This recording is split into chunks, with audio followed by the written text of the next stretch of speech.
Hello friends, welcome to my YouTube channel Dr. Sam's Biology. In this video we will discuss difference between dependent assortment and independent assortment. Assortment means to separate. We know that during gamete formation alleles are separated from each other. So if this is dependent means when allele separate, they are dependent on another. For example, this is our organism. And this organism has genotype capital R, small r, capital Y, small y. This is two allele of one gene and these are two allele of another gene. So these are two genes with two allele. During gamete formation, if it is dependent assortment, if they are separated dependently, that means allele of different genes stays together. Means they will stay together, they will inherit it together. For example, this capital R will always stays with allele of another gene. This is another gene. For example, it stays with capital Y and this one stays with small y. So this is dependent assortment.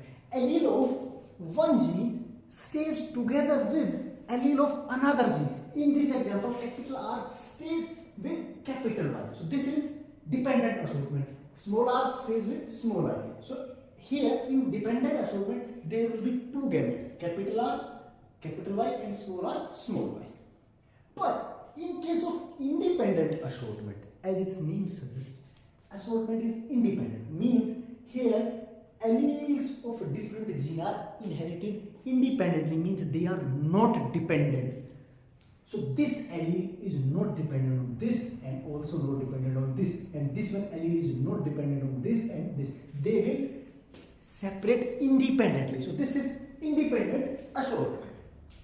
Expected ratio in case of dependent assortment of dihybrid cross is 3:1. So in this case you can see that this is round yellow, round yellow, round yellow, and this is wrinkled green. So the expected ratio is 3:1.